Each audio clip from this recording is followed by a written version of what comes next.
Cukup banyak orang tua yang bertanya kepada saya tentang pada usia berapa anak mulai menghafalkan Al-Quran. Ini biasanya dilatar belakangi oleh mereka melihat, menonton YouTube video yang viral, ada anak kecil sudah bisa menghafalkan Al-Quran. Tentu saja ini kemudian membuat mereka termotivasi, pengen juga agar anak mereka menghafalkan Al-Quran seperti anak yang dilihat di dalam video atau YouTube itu. Nah, yang pertama ingin saya sampaikan adalah memang ada anak-anak yang luar biasa. Nah, sesuatu yang viral itu biasanya adalah tanda luar biasa. Kalau luar biasa, maka tidak bisa dicontoh oleh banyak orang. Maka yang harus kita jadikan sebagai acuan adalah sesuatu yang biasa-biasa saja. Saya misalnya ini biasa-biasa saja, tapi alhamdulillah bisa menghafalkan Al-Quran. Nah, ini yang kemudian bisa ditiru oleh kebanyakan orang. Jadi saya ini termasuk kebanyakan orang yang karena belajar habis-habisan, mati-matian, maka kemudian bisa untuk menghafalkan Al-Quran. Dulu ya nggak bisa. Ketika SD kelas 6 saya masih ingat, saya diminta untuk menghafalkan surat Yasin aja nggak hafal-hafal. Ketika SD kelas 6 itu menghafalkan juz 1 ya mentok di wabasyiril ladzina amanu wa amilus solihati anna lahum jannatin tajri min tahtihal anhar, enggak nambah-nambah gitu. Nah, kemudian baru pada usia kelas 1 SMA. Nah, ini kemudian saya perhatikan betul. Pada kelas 1 usia SMA ini anak sudah mulai memiliki nalar yang kritis. Tapi sebenarnya kalau dilatih dengan baik pada usia SMP anak sudah mulai memiliki nalar yang kuat kalau dilatih, diarahkan dengan benar. Ini saya perhatikan di pesantren dan sekolah alam planet UFO, yang di sana ada banyak anak yang menghafalkan Al-Quran. Saya perhatikan pada usia kelas 1 SMP mereka sudah bisa diajak untuk bernalar. Kalau diarahkan dengan tepat maka mereka akan mudah menghafal. Nah, pas itulah saya menemukan metode yang saya beri nama artikan baru hafalkan. Jadi anak-anak itu kemudian saya beri metode tadi, artikan baru hafalkan. Ternyata hasilnya cukup signifikan. Tetapi harus saya pilihkan surat-surat tertentu yang saya anggap paling mudah bagi mereka untuk mulai menghafalkan. Di mana-mana saya katakan, saya tidak merekomendasikan menghafalkan mulai dari juz 30 atau juz 1. Karena juz 30 berdasarkan riset yang saya punya lebih sulit dibandingkan juz 1 atau juz-juz yang lain. Juz 1 isinya juga adalah ayat-ayat yang sangat complicated. Ayat tentang konflik sosial, ayat tentang peperangan, ayat tentang dinamika sosial, ayat tentang perebutan kekuasaan, perebutan pengaruh. Ini anak-anak kecil belum tahu. Karena belum tahu, maka sulit mereka membayangkan apa yang ada di juz 1 itu. Nah, artikan baru hafalkan itu tujuannya adalah agar anak mengerti apa sebenarnya yang dikandung oleh sebuah ayat. Maka kemudian saya pilihkan surat Yusuf. Surat Yusuf saya anggap sebagai surat yang isinya adalah ayat-ayat tentang kisah yang sederhana. Terutama di awalnya itu, kisah yang cukup sederhana.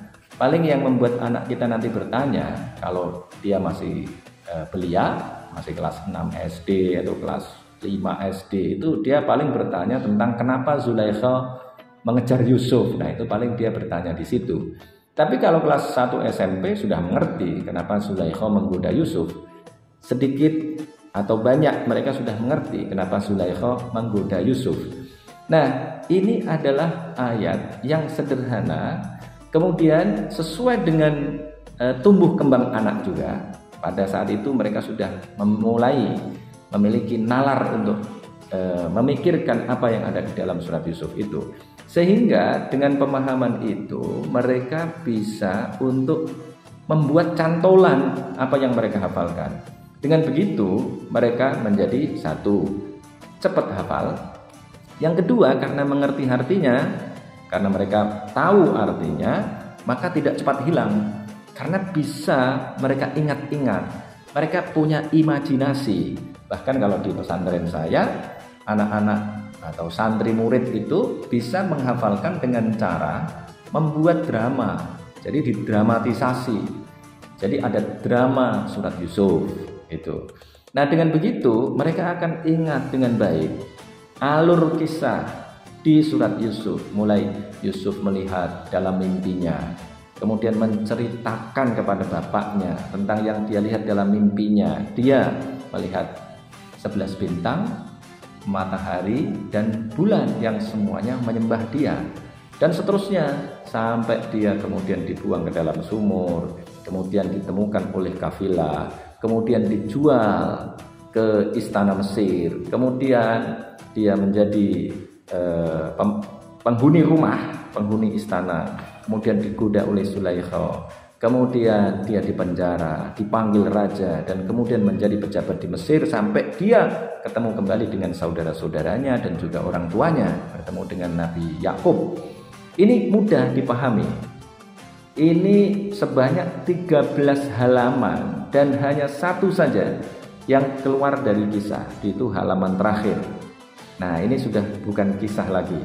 Tetapi anak-anak sudah mulai terbiasa dengan menghafalkan Al-Quran, dan dia merasa bahwa dengan menghafalkan Al-Quran, dengan mengerti artinya terlebih dahulu, dia akan tahu bahwa Al-Quran ini mengandung pelajaran yang sangat penting. Setidaknya mereka tahu, oh, di dalam ayat-ayat ini ada sesuatu yang mereka sebelumnya tidak tahu. Nah, inilah yang kemudian bisa kita harapkan memotivasi anak-anak untuk melanjutkan, ya, mereka untuk meneruskan pelajaran, meneruskan hafalan mereka. Kalau saya kemudian meminta mereka untuk melanjutkan dengan surat Al-Qasas dan surat Al-Kahfi, atau Al-Kahfi dan Al-Qasas. Kenapa? Karena kedua-duanya juga merupakan surat yang isinya adalah kisah-kisah. Nah, harapannya dari sini rasa ingin tahu mereka akan meningkat, dan kemudian mereka terdorong untuk menghafalkan surat-surat yang lain. Ini adalah modal yang sangat strategis bagi mereka. Nah, jadi pada usia berapanya ini kemudian bisa terjawab. Usia berapa adalah usia yang ketika mereka sudah bisa bernalar. Dan tadi itu sudah saya temukan bahwa mereka mulai bisa bernalar ketika mereka rata-rata ini, anak-anak Indonesia ini, terutama kelas 1 SMP. Nah, paling strategis lagi ya bisa dikatakan kelas 3 SMP, kemudian sampai kelas 2 SMA. Kenapa disebut dengan strategis? Karena pada usia SMP, usia SMA ini mereka belum memiliki aktivitas-aktivitas yang berat, belum punya tanggung jawab untuk memikirkan ekonomi keluarga, atau minimal ekonomi diri sendiri, untuk memenuhi kebutuhan ekonomi sendiri, memenuhi kebutuhan hidupnya sendiri. Mereka masih dipenuhi oleh orang tua atau wali yang menanggung mereka masih ada. Tapi nanti kalau sudah usia mahasiswa, memang nalarnya sudah meningkat, lebih bagus daya nalarnya, tetapi ada kendala-kendala lain. Kendalanya adalah mereka sudah memiliki aktivitas-aktivitas lain yang menuntut waktu, menyita waktu. Sementara untuk menghafalkan Al-Quran butuh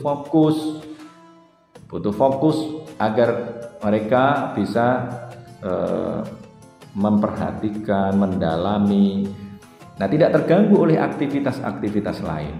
Nah, kapan itu terjadi? Ya itu tadi, usia SMP, usia SMA. Nah, maka ini harus diperhatikan betul. Pada saat usia SMP dan SMA ini mereka harus mendapatkan pembinaan secara intensif. Kenapa? Karena mereka baru memiliki masa, mereka baru masuk dalam masa mereka bernalar. Kemudian mereka punya waktu luang yang banyak. Kalau hanya digunakan untuk belajar sekolah, saya kira itu masih lebih, dan saya dulu juga mengalaminya. Nah, ini yang saya sebut sebagai usia strategis. Usia strategis ini sekali lagi harus dimanfaatkan dengan baik agar anak-anak kita ini bisa menyelesaikan hafalan. Ya, kalau saya itu paling lambat kelas 2 SMA, kemudian kelas 3 SMA mereka bisa mempersiapkan diri untuk masuk ke perguruan tinggi di fakultas-fakultas yang membuat mereka punya profesi. Dari sinilah kita kemudian bisa membayangkan nanti akan ada anak-anak yang hafal Al-Quran dan kemudian belajarnya tidak lagi di fakultas-fakultas agama, tetapi mereka mempelajari sains dan teknologi. Inilah sesungguhnya juga yang saya idam-idamkan. Saya akan melihat anak-anak yang pada saat kecil memiliki basic yang kuat Al-Qur'annya. Jadi mereka betul-betul sudah belajar dan mendalami ayat Al-Qur'an. Kemudian mereka sudah memiliki basic juga mempelajari ayat-ayat yang ada di alam, karena alam ini berkali-kali saya katakan, alam ini artinya juga tanda, ayat juga bagi Allah. Nah, jadi mereka kemudian bisa memikirkan lebih lanjut ayat-ayat Al-Quran dan kemudian bisa mengkonvergensikannya dengan tanda-tanda yang ada di alam semesta. Nah, ini menjadi canggih sekali. Nanti kita memiliki generasi yang canggih karena mereka menguasai ayat yang ada di dalam firman Allah, juga ayat yang di alam semesta yang merupakan ciptaan Allah Subhanahu wa taala.